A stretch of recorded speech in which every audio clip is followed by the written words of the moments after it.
For today's recipe, magluluto tayo ng curry pork ribs. So ito yung ating karne ng baboy. Lalagyan natin ito ng cornstarch at lamasin para siguradong malinis. At ganito yung itsura niya kapag nalagyan ng cornstarch. At kailangan din natin ito hugasan ng running water para mas siguradong malinis na malinis. Ngayon, maghiwa tayo ng patatas at saka carrots. Bali, ito lang yung aming mga sangkap na nandito sa kusina. Ngayon naman, mag-isa tayo ng bawang at saka luya.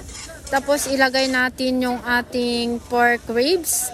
Bali, i-fry lang natin ito hanggang sa maging golden brown.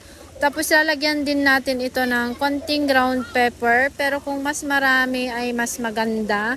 At saka haluin lang din ng haluin.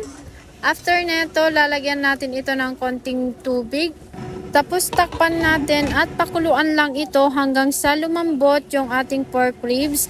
At ilagay natin yung ating golden curry. Bali ito ay Japanese curry mix. Haluin lang natin ng haluin para malusaw yung ating curry na nilagay. Tapos ilagay natin yung ating patatas at saka carrots. At nagdagdag ako ng konting oyster sauce kasi parang medyo matabang yung ating niluluto. Bali yung curry mix na nilagay ko, mild lang ito at hindi ito maanghang. At kung spicy lover naman kayo, pwede nyo pong piliin yung hot flavor. At pwede rin po itong lagyan ng coconut milk kung gusto nyo po ng talagang ma-creamy sauce.